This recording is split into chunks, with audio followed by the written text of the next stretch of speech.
నమస్తే, welcome to Leo news. AP liquor scam కేసులో తవ్వే కొద్దీ కొత్త నిజాలు బయటకు వస్తున్నాయి. లబ్ధిదారులు, పాత్రదారులు, సూత్రధారుల సంఖ్య అయితే రోజు రోజుకి పెరుగుతోంది.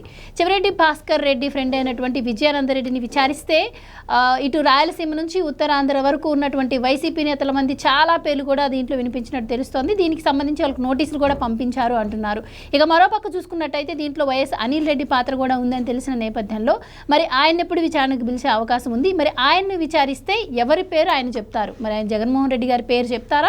ఒకవేళ చెప్తే ఆయన అరెస్ట్ ఎప్పుడు ఉండే అవకాశం ఉంటుంది? ఇలాంటివన్నీ తెలుసుకుందాం. మనతో పాటు ఉన్నారు సీనియర్ జర్నలిస్ట్ సత్యమూర్తి గారు.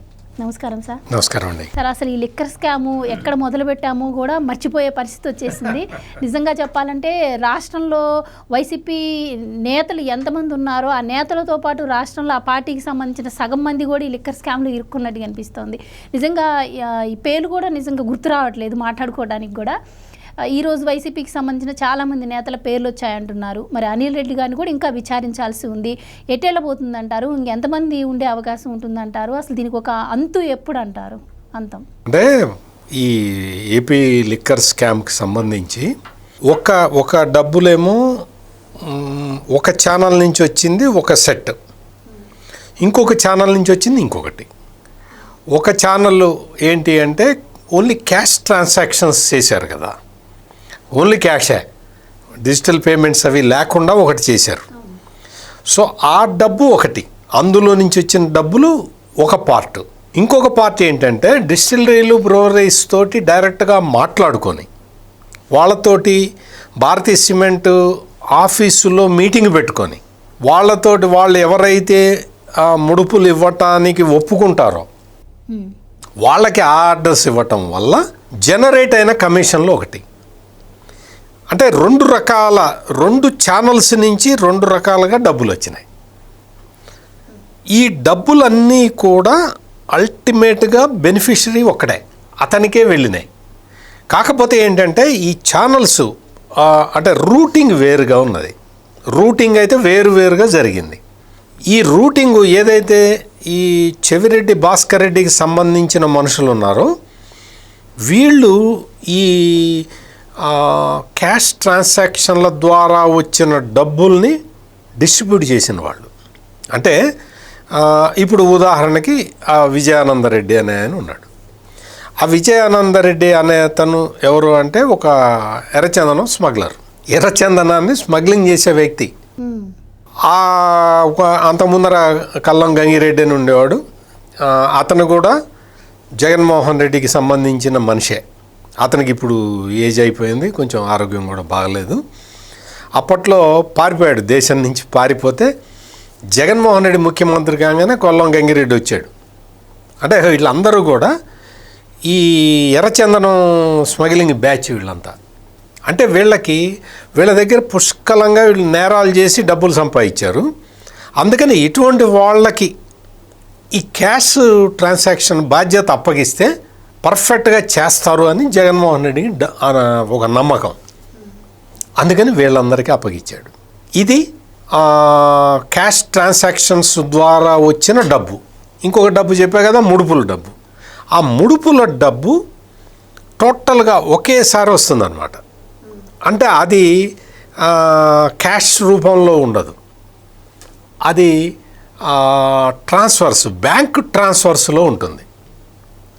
అంటే ముడుపులు ఇచ్చే వాళ్ళకి ఎట్లా ముడుపులు, మరి మీకు బ్యాంక్ ట్రాన్సాక్షన్ ఎట్లా అని మీరు అడగచ్చు. ఎట్లా అంటే ఈ కంపెనీలకి ఆర్డర్లు ఇచ్చిన తర్వాత ఆ కంపెనీలు ఆర్డర్లు యాక్సెప్ట్ చేసి సరుకు సరఫరా చేసిన తర్వాత ప్రభుత్వం నుంచి పేమెంట్ ఇవ్వాలి కంపెనీలకి. ప్రభుత్వం నుంచి పేమెంట్ అంటే బ్యాంక్ ట్రాన్స్ఫరే ఉంటుంది. సో అందుకని బ్యాంక్ ట్రాన్స్ఫర్లో డబ్బులు వచ్చిన తర్వాత ఈ బ్యాంక్ ట్రాన్స్ఫర్ ద్వారా వచ్చిన డబ్బుల్లో ముడుపులు తీసి పక్కన పెట్టాలి వాళ్ళు, ఆ డిస్టిలరీలు, బ్రూవరీస్ వాళ్ళు. అందుకని వాళ్ళు ఏం చేశారు, వాళ్ళకి కొన్ని డెస్టినేషన్స్ ఇచ్చారు, డెస్టినేషన్ పాయింట్స్. ఆ డెస్టినేషన్ పాయింట్స్ ఏంటి వింటున్నాం కదా, ఆడో 10 కంపెనీలు పెట్టాడు, ఈడొక 10 కంపెనీలు, అన్ని బినామీ కంపెనీలు. ఒకటే అడ్రస్ ఒకటే ఉంటుంది, ఆ అడ్రస్ మీద వేరు కంపెనీలు ఉంటాయి, ఆ పేర్లు ఉంటాయి కానీ ఏముండదు. ఆ కంపెనీలన్నీ వాటిల్లో ట్రాన్సాక్షన్లు జరగవు, చావవు. కంపెనీలు పెట్టుకుంటారు. ఈ కంపెనీ వాడు ఎవడైతే డిస్టిలరీ ఉంటుంది కదా, ఈ ముడుపుల డబ్బుల్ని అందులో 2 కోట్లు, ఇందులో 5 కోట్లు, అందులో 10 కోట్లు ట్రాన్స్ఫర్ చేస్తాడు. అవన్నీ అట్లా దుబాయ్ వెళ్ళిపోయినాయి. 3,200 కోట్ల రూపాయలు దుబాయ్లో పెట్టుబడులు పెట్టారు. ఇదంతా ఆర్గనైజ్ చేసిన వ్యక్తి వైఎస్ అనిల్ రెడ్డి అనేది ఇప్పుడు సిట్ తేలుస్తూ ఉన్నది. దాదాపుగా తేల్చింది. అంటే అప్పుడెప్పుడో మనం పార్లమెంట్లో కృష్ణదేవరాయలు ప్రస్తావించినప్పుడు విన్నాం అనిల్ రెడ్డి పేరు.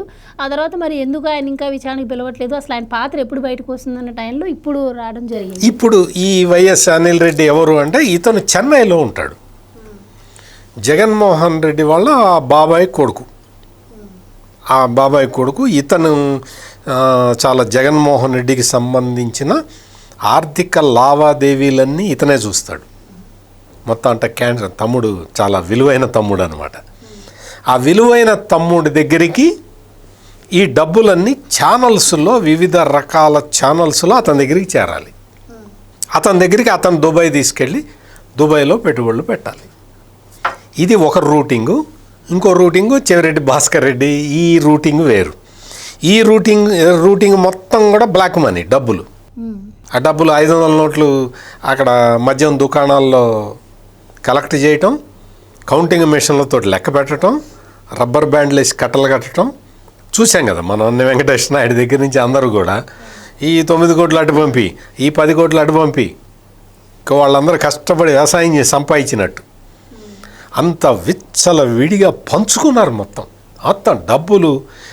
ఎట్లా అంటే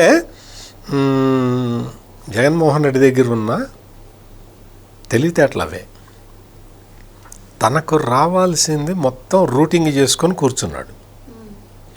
ఈ 2 ఛానల్స్లో ఒక ఛానల్లో మొత్తం అంతా సాలిడ్గా తనకు వచ్చేలాగా ప్లాన్ చేసుకున్నాడు. ఈ చిల్లర డబ్బులు లెక్కేసే ఛానల్ ఉంది కదా, ఇందులో కొంత పోయినా కానీ ఒక 20% పోతుంది అని లెక్కేసుకొని ఈ ఛానల్ని ప్రారంభించుకున్నాడు. అంటే ఈ ఛానల్లో ట్రాన్స్మిషన్ లాసులు ఉంటాయని జగన్మోహన్ రెడ్డికి తెలుసు. కాకపోతే ఏంటంటే అందుకనే ఈ చెవిరెడ్డి భాస్కర్ రెడ్డి వీళ్ళని పెట్టి అయ్యో ఇంత వస్తుంది కదా, ఇదంతా మీరు ఎలక్షన్లో ఖర్చు పెట్టండి అని చెప్పేశాడు.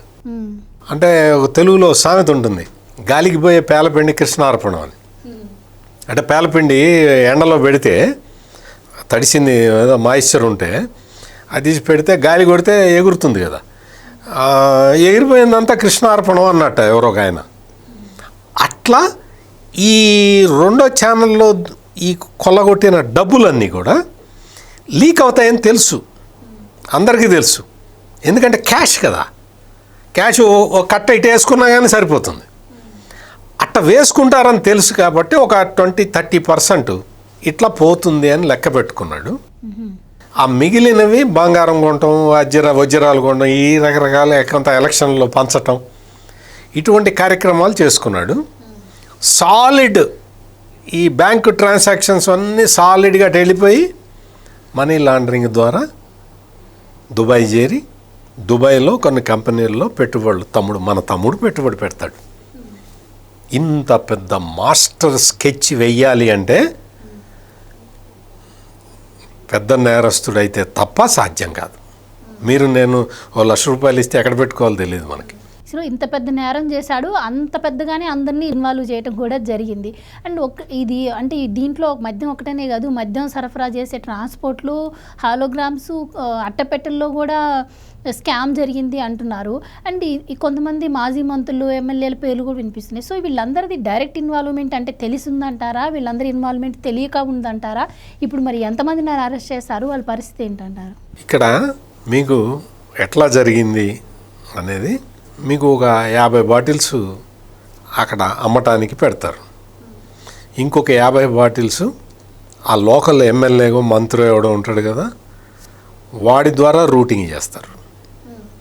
ఇంకొక 10 బాటిల్స్ ఆ షాపులో పనిచేసే వాళ్ళు అమ్ముకునే ప్రొవిజన్ పెడతారు, ఎక్స్ట్రా బాటిల్స్ పంపిస్తారు.